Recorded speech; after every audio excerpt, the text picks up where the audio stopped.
ना भाई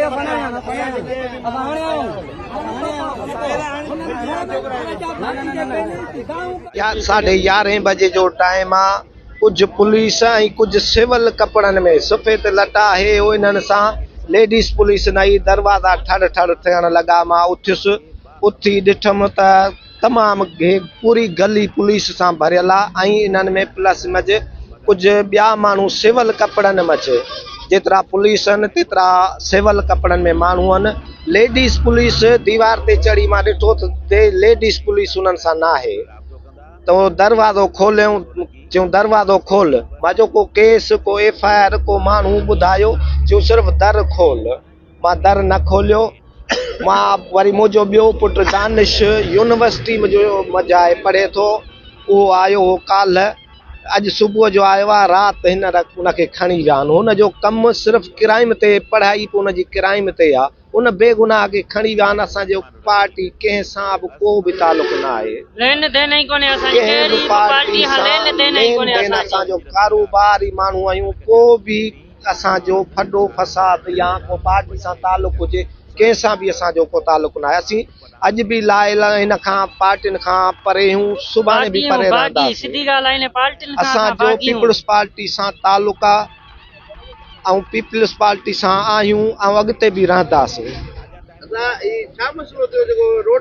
रोड जो बंदि, असां रोड बंदि करण जी वजह मुंहिंजो पुटु दानिश आहे। इनखे बेगुनाह खणी विया आहिनि। यूनिवर्सिटी जे शागिर्द खे उनजो वजह त ॾिसनि, का लेडीज़ पुलिस हुजे ॻाल्हाइनि त हे ॻाल्हायो त ही छा मसइलो आहे, FIR आहे या हिन ते यूनिवर्सिटी जो को केस आहे, हितां जो आहे, को बि मसइलो कोन ॾसियो बिना वजह। हिन वक़्तु कलाक जो टाइम ॾिनो अथनि। कलाक में तव्हांखे माण्हू ॾियूं था, जे नथा ॾियनि त असां वरी रोड बंदि कंदासीं। असां पीपल्स पार्टी जा आहियूं। असांजो कंहिं बि पार्टी सां को बि तालुक बि असां न आहे। DSP दौलतपुर आयो आहे ऐं हेॾां काज़ी अमन जो नुमाइंदो आयो आहे पुलिस जो। उन्हनि असां सां ॻाल्हियूं कयूं, उन्हनि जे करे असां रोड खोलियो आहे। हद जो SHO असां वटि न आयो ई न आहे। मसइलो छा आहे, छो एॾो वॾी नाइंसाफ़ी पई कई वञे? पीपल्स पार्टीअ जे माण्हुनि सां एॾो नाइंसाफ़ी पई कई वञे, असांखे त सम्झ में नथी अचे। ख़ुदा रा ईअं न कयो। असां कारोबारी माण्हू आहियूं। पीपल्स पार्टी सां तालुक आहे, ॿी कंहिं बि पार्टी सां को तालुक न आहे। वेठा असीं रोड ते आहियूं। कारोबार आहे, पार्टी सां तालुक आहे, पीपल्स पार्टी सां। पहिरियों त असांखे पहिरें का बि इन शइ जो इल्मु ई कोन हो। ऐं अलीआबाद पुलिस स्टेशन आहे। अलीआबाद जो SHO बग़ैर ख़बर ई न पई आहे, ओचितो पुलिस अची घर ते रेड कयो आहे। तक़रीबन 20, 25, 30 गाॾियूं पुलिस जूं आहिनि ऐं पूरी घिटी पुलिस सां आहे। लेडीज़ पुलिस न आहे।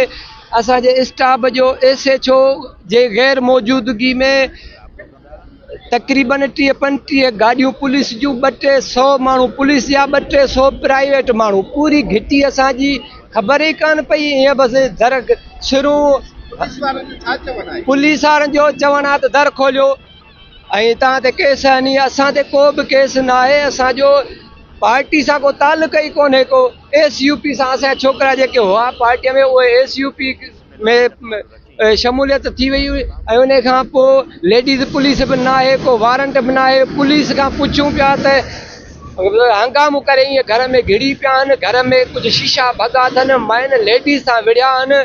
ऐं असां चयो त अलीआबाद स्टेशन पुलिस स्टेशन आहे। अलीआबाद जो SHO केरु आहे इहा बि हुननि खे ख़बर न आहे। अलीआबाद जो को सिपाही हिकु बि न हो। ॾाढियूं असां वठि कई। पोयां छोकिरो निकिरी आहे यूनिवर्सिटी जो, दानिश यूनिवर्सिटी जो स्टूडेंट आहे। उनखे बसि ईअं खंभे खणी निकिता। पोयां असां वठि जीअं असां कई त हुनखे खंभे खणी हलिया विया आहिनि। तो हाणे हालात इहे थी विया आहिनि असां इन करे रोड बंदि कयो आहे असांखे असां एसपी खे इहा वार्निंग था ॾियूं त कलाक जे अंदर में असांखे माण्हू हिते पेश कयो वञे जे माण्हू नथो पेश कयो वञे त ॿी सूरत में नेशनल हाईवे ॿई बंदि कंदासीं जेको बि नुक़सानु थियो उनजो ज़िम्मेवार हिकु एसपी हूंदो ॿियो अलीआबाद जो एसएच हूंदो माण्हू मरंदा सड़ंदा रोड बंदि थींदा भली असांखे जेको वणे सो हींअर कनि असांजो जॾहिं तालुक़ु ई न आहे पार्टी सां असांजा छोकिरा ई न आहिनि उनजे बावजूद बि अलीआबाद थाणे जी पुलिस ज़ाहिर ई न आहे अलाए किथां जी पुलिस अलाए किथां जा प्राइवेट माण्हू आया आहिनि जेके लेडीज़ सां बदतमीज़ी थी आहे लेडीज़ सां विड़िया आहिनि असां ज़िंदगी मौत अलाह जे वस आहे बाक़ी असां हींअर बाग़ी थी विया आहियूं सफ़ा बाग़ी आहियूं हिकु कलाक जो अल्टीमेटम आहे एसपी खे जे कलाक में माण्हू नथो ॾिए त एसपी खे बि ताक़त आहे जेको वणे सो करे रोड बंदि कंदासीं गाॾियुनि खे बाहियूं ॾींदासीं माण्हू मारींदासीं पोइ जेको जंहिंखे वणे सो वञी करे असांजी इहा वार्निंग आहे कलाक ताईं कलाक में कुझु दोस्त असांजा दोस्त विच में अची विया आहिनि उन्हनि असांखे चयो आहे कलाक ताईं असां हिते बीठा आहियूं ऐं कलाक खां पोइ केर बि कंहिंजो न आहे जीए लाल